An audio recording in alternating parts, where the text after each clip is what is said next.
नमस्कार, मी श्रीकांत उमरीकर. आपण पाहतात अनलायझर. लाईक करा, शेअर करा, सबस्क्राईब करा. अनलायझरचं ॲप डाउनलोड करा. एक मुद्दा आम्ही सातत्यानं समोर ठेवतो आहोत, विशेषतः कृषी आंदोलनापासून.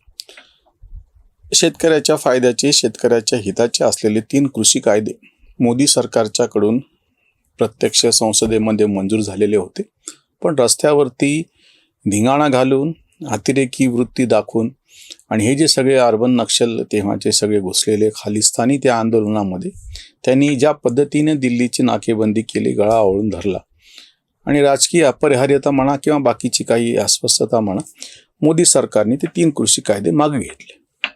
तेव्हापासून आमचं असं म्हणणं आहे की बाकीच्या सगळ्या अतिशय टोकाच्या, अतिशय काय म्हणता येईल त्याला संवेदनक्षम अशी परिस्थिती असताना सुद्धा जे मोदी सरकार कणखर राहतं, काश्मीरचा प्रश्न असो, राम मंदिरचा मुद्दा असो, ट्रिपल तलाक असो, सगळ्याच्या बाबतीमध्ये जो कणखरपणा दाखवला जातो आणि विरोध मोडून ताटपणे त्याला सामोरं जाऊन त्या गोष्टी राबवल्या जातात. प्रत्यक्षात शेतीच्या बाबतीत मात्र काही घडत नाही. शेतीचा सावत्रपणा काही थांबायला तयार नाही. आताही जो अतिशय हानिकारक असा निर्णय मोदी सरकारच्या वतीने घेण्यात आलेला आहे की साखरेला सप्टेंबरपर्यंत निर्यात बंदी लावलेली आहे.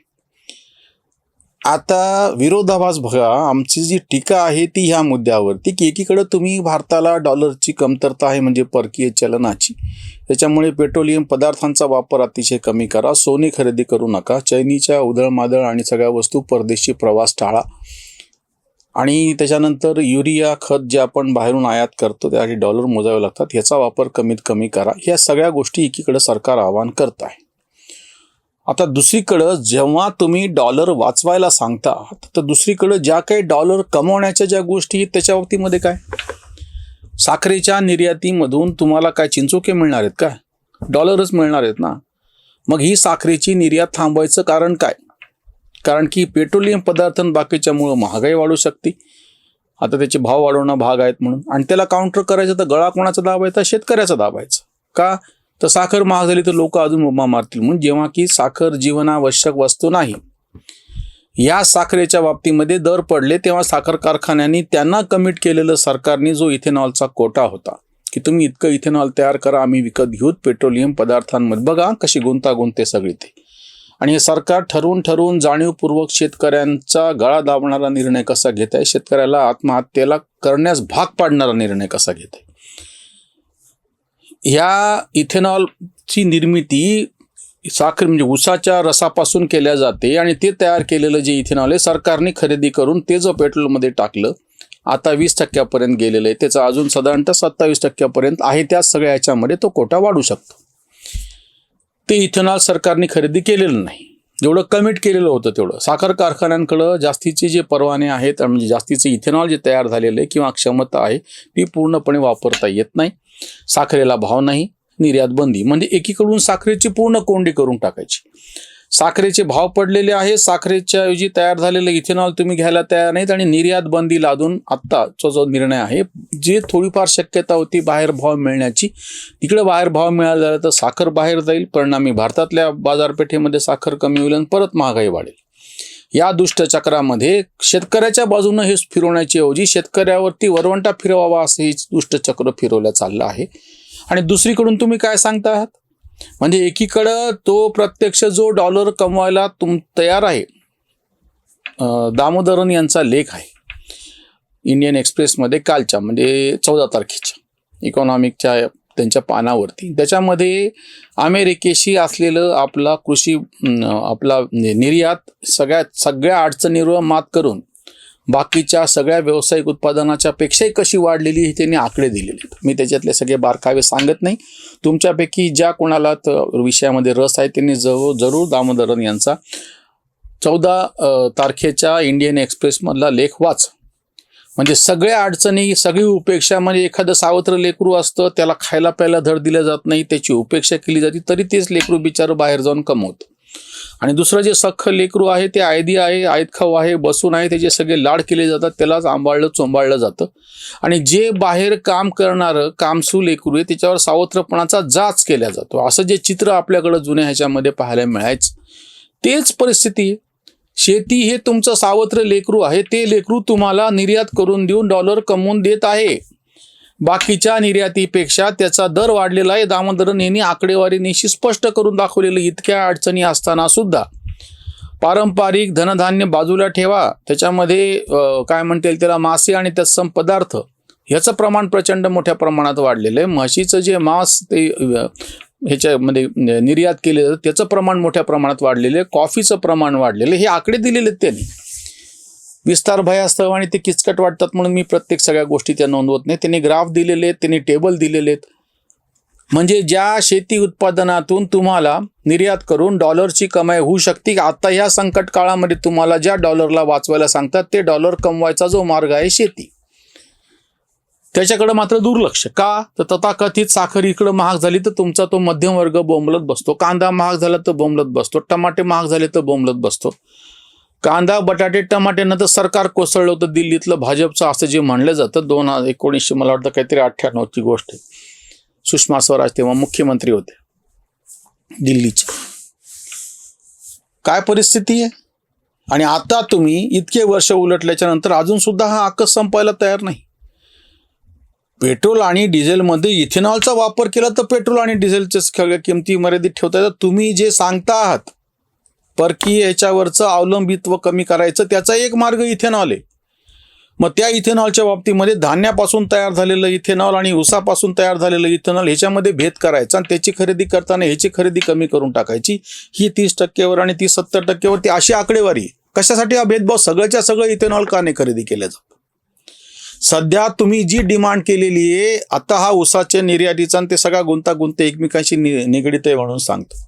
तुम्ही जेवढं कमिट केलं होतं तेवढं सगळ्याच्या सगळं इथेनॉल घेऊन त्याचं मिक्स का नाही केलं? आता मिसळलं का नाही पेट्रोलमध्ये? हा जो नतद्रष्टपणा आहे ना, विरोधक तर इतके म्हणजे सत्ताधाऱ्यांचं तर काय बोलावं, शेवटी सत्ता आहे त्यांच्याकडे. विरोधक त्याच्या पलीकडे गये गुजरेत. यांनीच तर आंदोलन करून ते कृषी विधेयक आणून पाडले होते. म्हणजे शेतकऱ्याचे खरे मारेकरी तर हेच आहेत, विरोधकच आहेत. सत्ताधाऱ्यांनी फक्त त्यांच्या मध्ये हो मिसळीन स्वतःचा राजकीय स्वार्थ साधून घेतला. आता ही जेव्हा साखर किंवा काही थोडंफार जरी महाग झालं तरी हे बोंबा मारणार, पण ते हे नाही विचार करणार की बाबा जसं तुम्ही हे आव्हान करता आहात साखरेचा वापर कमी करा, असं का नाही आव्हान करायचं मग जर तू. आणि ते आरोग्याला पुन्हा हे सुद्धा आहे. शेतीच्या बाबतीमधलं जे सावत्र अजून एक तुम्हाला मी सांगतो. आता मोदींनी जाहीर केलं की खतांच्या बाबतीमध्ये आपण बाहेरून खत खरेदी करतो, डॉलरचा वापर येतो. नैसर्गिक शेती कशी करा? नैसर्गिक शेती करा म्हणलं की उत्पादन तेवढं होत नाही, म्हणजे परत भाव वाढतात. ह्याच्यापेक्षा तुम्ही ही जी सूट सबसिडी खतावरती दिली जाते ती बंद का नाही केली? आम्ही ते वारंवार सांगतो, शेतकऱ्याला फुकट वीज देऊ नका, मीटर लावून वीज द्या. शेतकऱ्याला इन्कम टॅक्समधून काही सवलतीची वगैरे गरज नाही, शेतकऱ्याला इन्कम टॅक्स लावा, म्हणजे त्या निमित्तानं तुम्ही शेतकऱ्याचं उत्पन्न मोजताल आणि तुमचे डोळे पांढरे होतील.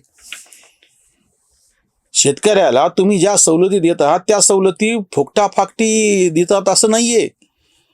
आम्ही हा नेहमी उदाहरण सांगतो की 1 लाखानं त्याचा खिसा कापायचा आणि 10,000 रुपये, अरे तुझं वाईट झालं, नुकसान झालं म्हणून तुला 10,000 रुपये द्यायचे, असं आहे ते. शेतकऱ्याच्या हितासाठी म्हणून तुम्ही त्यांना बिना मीटरची वीज देत नाही. तुम्हाला तुमचा सगळा गलथान कारभार लपवायचा आहे, गळती लपवायची आहे, अजागळ कारभार लपवायचा आहे म्हणून तुम्ही त्यांना बिना मीटरची वीज देता. प्रत्येकाला मीटरप्रमाणेच वीज दिली पाहिजे या मताचे आम्ही आहोत. शेतकरी संघटनेनं तर ही आवर्जून मागणी केलेली आहे.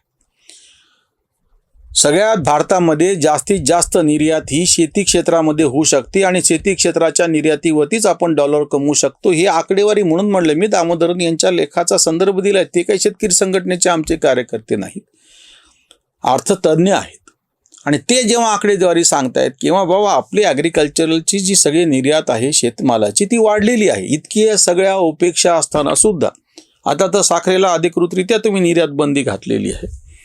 बीटी कॉटनचं एक काळ असं धिंगाणा घातलेला होता. आताही त्या बीटी कॉटनच्या पुढच्या वाणांना तुम्ही ट्रायल घेऊ दिलेल्या नाही आहेत. पुढं म्हणजे तंत्रज्ञानाचं तुमचं जे काही आकस आहे तो संपायला तयार नाही. बाकीच्या सगळ्या क्षेत्रामध्ये जिथं आधुनिक तंत्रज्ञान वापरलं जातं, आधुनिक तंत्रज्ञानाला प्रोत्साहन दिलं जातं, त्याचं बाजारपेठ वाढावी याच्यासाठी प्रयत्न केले जातात, त्यांनी निर्यात करावी ह्याच्यासाठी प्रयत्न केले जातात आणि ते तुलनेमध्ये काही करत नाहीत. आणि ह्याच्या उलट नेमकं ज्या शेतीची उपेक्षा केली जाते ती इतक्या अडचणीमध्ये सुद्धा ते निर्यात करून दाखवत आहेत आणि त्याची वाढ जास्त आहे बाकीच्यापेक्षा. ज्याच्या गळ्यावर तुम्ही पाय छातीवर बसलेला आहात, गळा दाबलेला, तो उठूनच काहीतरी हालचाल करत काहीतरी काम करतोय. दुसरं जे आडदांड आळशी जे लेकरू बसलेलं आहे तुमचं लाडकं सख्ख लेकरू, ते काहीच करायला तयार नाही मध्यसारखं बसून. इंडिया आणि भारत हा जो भेद शरद जोशींनी तेव्हा मांडला होता 1980च्या दरम्यान शेतकरी संघटना सुरू झाली, 45 वर्ष उलटून गेलेत त्या गोष्टीला. आज तो भेद तसाच आहे, अजून वाढलेला आहे. कालपर्यंत ह्याचे परिणाम फक्त भारताच्या पातळीवरती होत होते, आता जागतिक पातळीवरती तुम्ही निर्यात बंदी घातलेली आहे.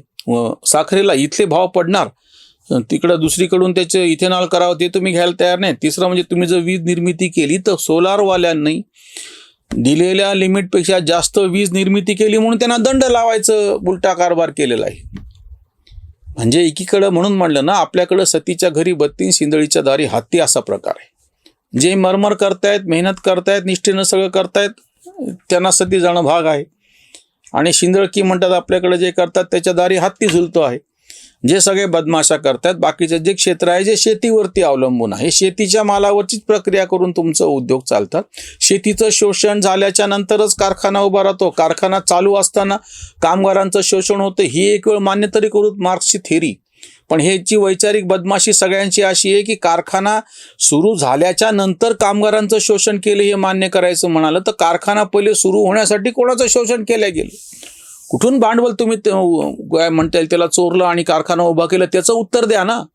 फक्त आणि फक्त शेतीमध्ये एका दाण्याचे 1000 दाणे होतात. त्याच्यामुळे शोषण हे फक्त शेतीचं होतं, कारण की शेतीमध्ये संपत्तीचं निर्माण होतं, बाकीकडं फक्त प्रक्रिया होते. साखर निर्यात बंदीचा निर्णय अतिशय चूक आहे, अतिशय निषेधार्ह आहे. आणि ह्या अतिशय आणीबाणीच्या आर्थिक परिस्थितीमध्ये जागतिक पातळीवरच्या डॉलर मिळवून देणारा एखादा उपक्रम तुम्ही त्याच्या गळ्याला नख लावत आहात. नख असा शब्द वापरतो मी, कारण की ती दाई किंवा घरचीच कोणीतरी बाई वापरत असते. बाहेरच्यांनी नख लावला असं म्हणत नाहीत. आपले जे लोक आहेत तेच शेती, साखर उद्योगाला, साखर निर्यातीला नख लावतात. इथेच थांबूयात. धन्यवाद. स्वधर्म जागृतीचा विधायक बुरुज. Analyzer News.